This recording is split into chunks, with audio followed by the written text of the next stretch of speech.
Olá, eleições 2022 é aqui nos estúdios do Diário, candidato a deputado estadual Michel Viana. Michel, muito obrigado pela sua participação.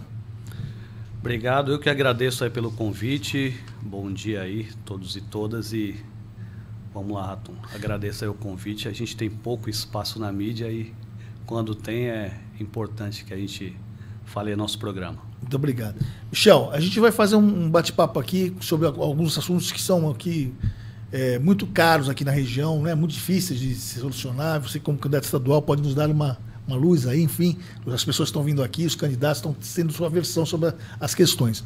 A primeira, Michel, é muito sério, que é a habitação, né? Hoje, nós temos, segundo a CUFA, né? Nós temos 400 mil pessoas, um quarto da Baixada Santista, morando nas 190 favelas aqui da região. É um problema habitacional muito grande, um problema social muito forte. Como é que você, como candidato a deputado estadual, pode ajudar, né, a equacionar essa questão? Então, o problema da habitação no Brasil e em São Paulo, ele é um problema histórico, né? A gente não acha que o problema da habitação, ele começa na habitação e nem tem fim na habitação, né? A gente acha que passa por emprego e renda, controle dos aluguéis, controle de preço de terrenos, né? Combatendo a especulação imobiliária. Então, no nosso programa, a gente pretende fazer casas populares a partir do Estado, né? Fazer uma parceria com as prefeituras para ter fiscalização de imóveis em situação irregular, né? Porque a habitação, como diz na Constituição, ela deve atender ao seu objeto, de que é a moradia, né? Se ela não atende, ela está irregular, então é dever do Estado fazer com que esse imóvel atenda ao seu objetivo, que é a moradia, né? Então a gente vai fazer essa parceria, defender os movimentos por moradia, né? A gente assinou a Carta do Despejo Zero, que é uma campanha que pretende combater o despejo no Brasil, né? Então a gente mais ou menos por aí que a gente pretende fazer isso. E também tentar financiar o pequeno agricultor, né? Porque com o avanço do agronegócio, o pequeno agricultor não consegue mais viver da sua pequena propriedade, então ele vem procurar emprego nas grandes cidades e acaba indo para as periferias, para as palafitas, né? Para os morros, né? E às vezes até para a rua. Então a gente precisa combater também o avanço do agronegócio, que o agronegócio ele polui os rios, né? Ele toma a terra indígena, né? E ele serve mais para exportação, né? Você vê que o agronegócio ele exportou tanto e nosso país com 33 milhões de pessoas em segurança alimentar. Então a visão do PCB é essa para combater o problema da habitação. Perfeito. Uma outra questão bem difícil aqui é a falta d'água, né? Guarujá e São Vicente sofre bastante com a falta d'água, né? Todos o ano. Como deputado estadual, você poderia fazer alguma coisa no sentido de pressionar a Sabesp para atender essas pessoas que moram em lugares distantes e que não chega água, não chega o esgoto, enfim? Então, esse é outro problema também que não passa só pela a questão da Sabesp, né? Quando você fala com alguém do PCB, parece que a gente se repete, porque a gente pega muito na questão estatal, né? Sim. Mas a gente, por exemplo, se o Gabriel Colombo, né, que é o nosso governador, candidato a governador, caso seja eleito, a gente pretende fazer da Sabesp 100% estatal, que ela tenha o controle total do Estado, né? E não tem essas terceirizações como tem hoje. Até porque terceirização, ela precariza, né, a vida do trabalhador, ela demite pessoas, então você aumenta ainda mais o problema da sociedade. Então uma Sabesp com 100% controle do Estado, rever os contratos, né? Rever os contratos, e também a falta d'água passa por urbanizar as favelas, né? Porque, por exemplo, eu sou morador da área continental de São Vicente. A gente tem uma ocupação ali no Rio Branco, que é na rua 11, 13 e 9, se não me engano. Aquelas pessoas, elas não recebem nada do Estado, porque para o Estado aquelas pessoas não existem. Então você tem que urbanizar as favelas, as periferias, você tem que urbanizar os locais de maior pobreza no Estado, para que essas pessoas estejam dentro do cadastro do Estado, né? Você tem que pôr as pessoas no orçamento do Estado. Essas pessoas estão fora do orçamento do Estado. Então, para elas não vai água, para elas não vai luz, para elas não vai esgoto, para elas não vai nem o benefício que o Estado possa dar. Ou seja, não vai cidadania. Elas são não pessoas, né? Você transforma ela em não pessoas. A gente tem a militância aí na moradia, elas vão lá, por exemplo, num postinho, né? Para fazer um atendimento médico qualquer, e é negado a eles, porque eles não têm um endereço. Né? Ou seja, como é que essas pessoas vão arrumar um emprego? Como é que chega água? Como é que chega luz? Como é que chega escola nessas pessoas se elas não existem? Né? Elas não têm cadastro no Estado. Para o Estado elas não existem. Então a água não vai chegar lá mesmo. Aí chega de forma irregular, porque as pessoas precisam, né, beber água, as pessoas precisam de luz, elas vão buscar. De forma que a gente chama irregular, né? E aí elas são marginalizadas, porque as pessoas que têm a sua água regularizada, têm a sua luz regularizada, dizem, mas eles moram lá porque eles não querem pagar nada. Não, ninguém mora num lugar totalmente desurbanizado porque não quer pagar nada. Foi a última opção que ela teve, foi ocupar um lugar. Sim. Outra questão bastante difícil aqui é a questão da travessia, né? A travessia seca e as balsas, né? Você sabe muito bem, que você conhece as dificuldades que as pessoas passam. Na verdade, uma coisa ligada à outra. E as duas coisas envolvem tanto o governo estadual como o federal. Sim. Como é que você avalia a questão das balsas, a travessia das balsas e a travessia seca, que não sai do papel, né? Entre Guarujá e Santos, por exemplo, né? Então, essa travessia seca é interessante. Eu vi, saiu no jornal, alguém me mandou um print de internet que tem uma promessa dessa travessia seca através da ponte, né? Agora tem a promessa do túnel também, né? Isso. Mas tem a promessa através da ponte. Eu vi essa reportagem, era de 1971. Eu falo, já tem 50 anos que as pessoas falam que vão construir essa ponte e não constroem, né? E aí vou acabar me repetindo de novo o controle estatal. E aí as pessoas falam, não, mas a travessia já teve controle estatal, e por que não resolve? Não resolve porque quem estava lá não tem o pensamento do controle do Estado pela população. Quem estava lá tem um pensamento liberal, privatista, né? O mercado vai chegar aqui e vai resolver. Então, o que acontece? Por que isso não foi resolvido? Por que a gente não tem mais balsas? Por que a gente não tem uma travessia decente? E por que a gente não tem a ponte hoje? Porque não interessa os liberais, né? O pensamento liberal de quem governou São Paulo, né? Até agora. Então, o que essas pessoas que são contra o Estado, que querem privatizar, até para dar o controle do Estado na mão de quem financia suas campanhas, elas não melhoravam o tráfego, não colocavam a balsa, e isso em todas as áreas estatais, né? Para justificar a privatização, né? Porque é isso que os nossos governantes têm feito até agora, né? São Paulo é o Tucanistão, né? Então são os grandes privatizadores, né? Todas as empresas estatais que a gente já teve, eles privatizaram. Mas como eles privatizam?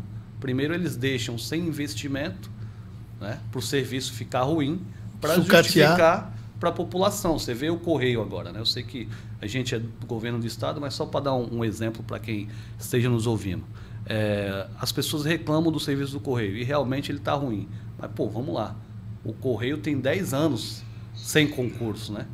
As pessoas em 10 anos elas morrem, elas se aposentam, elas trocam de emprego, de repente arrumam um emprego melhor, que pague mais, elas trocam de emprego. Então você tem que repor, né, o trabalhador. Em 10 anos não tem como o serviço funcionar, né?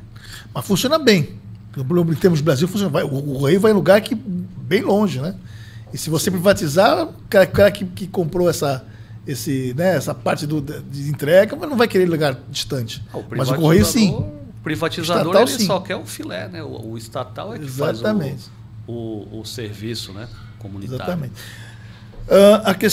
Outra questão também, que acaba falando de travessia, os aeroportos, né? Os aeroportos. Você acha que também a questão pode ser resolvida definitivamente aqui na região? Então, a questão dos aeroportos, hoje, eu acho que no passado era mais fácil de resolver. Eu acho que tem que ter. A gente tem população para isso, né? Eu viajei recentemente para Uberlândia, que é uma região menor do que a gente, eles têm um aeroporto. Tive em Petrolina, eles têm um aeroporto, é uma região bem menor do que a nossa, Sim. então a gente tem população para essa demanda, né? Mas tá havendo uma desindustrialização, né, da Baixada Santista, né? Eu, por exemplo, trabalhei nas empreiteiras da Cozipa e aquilo ali tinha gente demais trabalhando. Eu já vi dados parece que de já ter 30 mil trabalhadores próprios da Cozipa. Eu estava assistindo uma entrevista, inclusive, do Gabriel Colombo, e na hora que ele tocou no assunto, né, da privatização da Cozipa, teve um cara que tinha todos os dados, ele tinha trabalhado lá. Ele falou que só engenheiros na Cozipa tinham 1.000. Hoje tem um pouco mais de 1.000 trabalhadores no geral, né?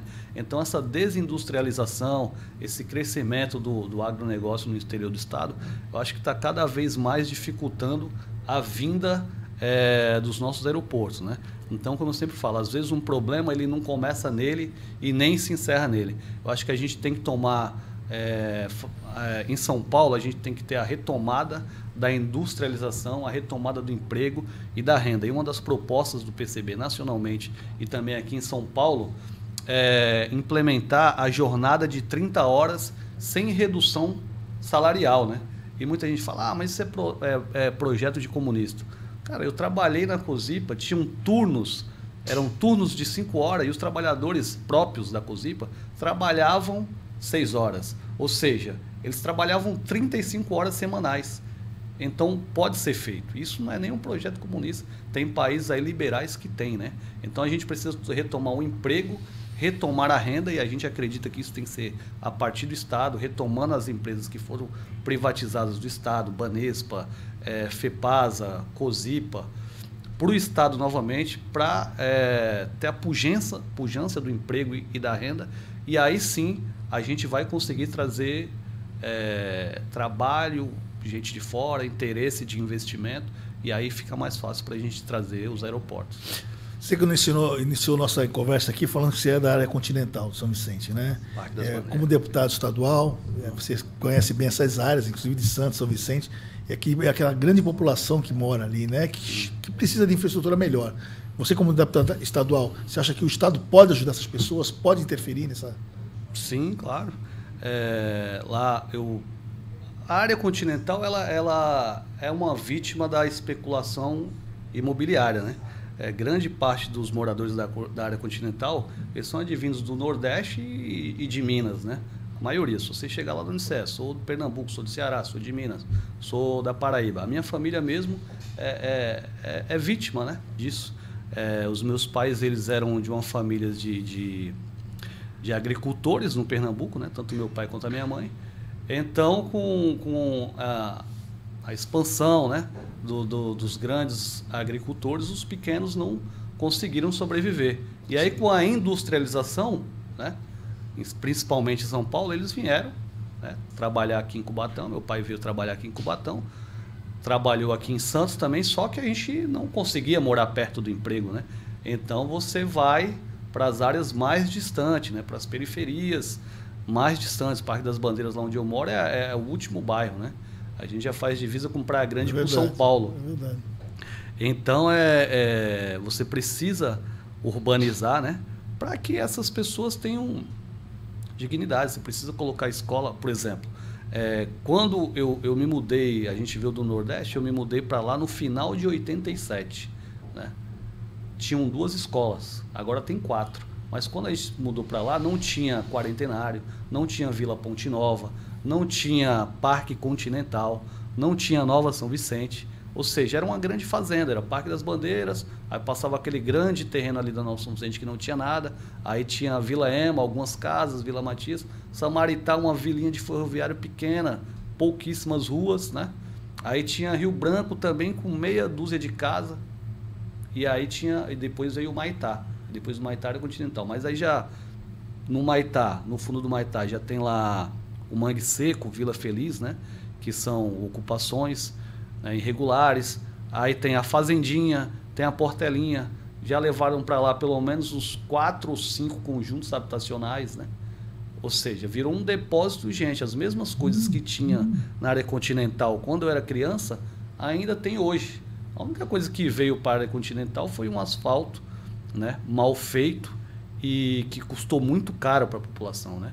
Não foi com o imposto da população, ele foi cobrado à parte.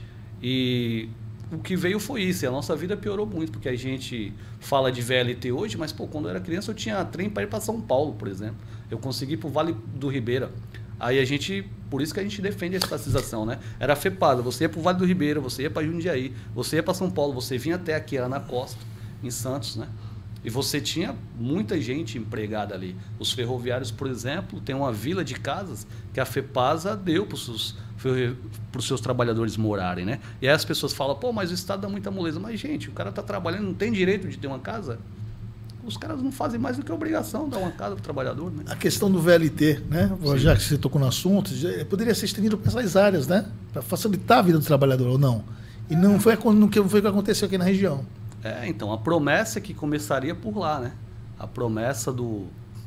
Não lembro o nome, mas foi um dos governadores aí, desse reinado dos tucanos em São Paulo, que prometeu que ia começar por lá, né? Por Samaritá, como era antigamente, né? A primeira estação era em Samaritá e a última acabava aqui na costa, né?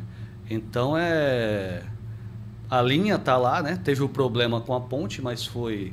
A ponte rodoviária, né? Que inclusive muita gente atribui aí uma deputada que é candidata, mas a luta foi de uma turma chamada Frente da Ponte para cá, que inclusive eu compunha essa frente, né? Que era uma frente com diversos partidos de esquerda e algumas pessoas independentes, mas com um viés de esquerda também. Então essa foi uma luta nossa, de moradores do Parque das Bandeiras, moradores do Rio Branco, né? De Samaritá, um pessoal organizado em partidos que fez essa luta. Mas a linha já está lá, mas o problema é isso, né? Tem que ver. Interessa ao grande capitalista e dono da empresa que hoje transporta as pessoas, né? Da Vila Margarida até o porto, levar isso para a área continental. A linha está lá, já está feita, é só levar. Michel, última questão, que é um filme que eu faço um excelente convite a você, Colchão de Pedra, né? Vai agora exibir agora na Estação Cidadania no dia 5, às 19 horas, você está convidado, leva o pessoal que você quiser, né? Bom convidado, que fala sobre as pessoas em situação de rua, que hoje na Baixada, né? Em Santos, principalmente, na região é muito grande, né? Como é que o PCB avalia essa situação e pode falar as últimas palavras aí para o teu eleitorado. Então, o PCB avalia que o problema do morador de rua ele passa por combater a especulação imobiliária, combater o avanço do agronegócio para que essas pessoas consigam viver do seu pequeno pedaço de terra, viver com dignidade, né? Urbanização das favelas, das palafitas, urbanização das encostas de morro, fazer com que o imóvel que está em situação irregular, né, seja tomado pelo Estado e que ele atenda às necessidades, né, que é da moradia para a pessoa que precisa. Aliás, isso não é nada de comunista, isso aí está na Constituição, né? Você pegar a Constituição, está lá. O imóvel que não atende às necessidades de moradia, ele deve ser tomado pelo Estado para que ele atenda às necessidades. Então, fazer o que está lá na Constituição, né? Então, e urbanização também, a gente acredita na urbanização das favelas, né? Agora, as últimas palavras aí, eu queria dizer que um dos programas aí do PCB, né, que é o número 21, fazer o meu merchan aqui, eu sou 21001, candidato a deputado estadual pelo PCB. A gente fala-se muito em voto útil, né? Mas a gente acredita que o voto útil é o voto que vai combater a reforma da Previdência Paulista, porque se não combater a reforma da Previdência Paulista, esse voto não é útil. Combater a reforma da Previdência, combater a PEC 95, ou seja, a gente tem que combater todas as reformas, né? O PCB ele tem uma proposta de combater não só a reforma do Bolsonaro, mas a reforma do Fernando Henrique, né? A gente tem a proposta do 30 horas de jornada de trabalho sem redução salarial, de colocar os concursos na rua de novo, né? Que o Estado de São Paulo está mais de 10 anos sem fazer concurso para professor, né? O professor hoje professor do Estado, ele tem um contrato precário que é praticamente um bico que se chama categoria O. A gente quer acabar com isso aí, né? A gente quer lutar para resgatar as empresas estatais, COSIPA, FEPASA, resgatar o Banespa, né? e um Banespa controlado pelo Estado, dando juros baixos para o pequeno empreendedor, né, para o pequeno agricultor. Então, essas são as propostas aí do PCB, que eu me lembro agora, mas convido a você que está nos ouvindo aí a acessar as redes do PCB. Lá tem todo o nosso programa, qualquer pessoa tem acesso, o programa do PCB para São Paulo, né? É isso que a gente acredita. Ok, muito obrigado pela participação, tá bom? Eu que agradeço esse espaço aí, que isso aí é coisa rara pra gente, viu, Rato? Ok. Então, o programa fica por aqui, até o próximo. Tchau.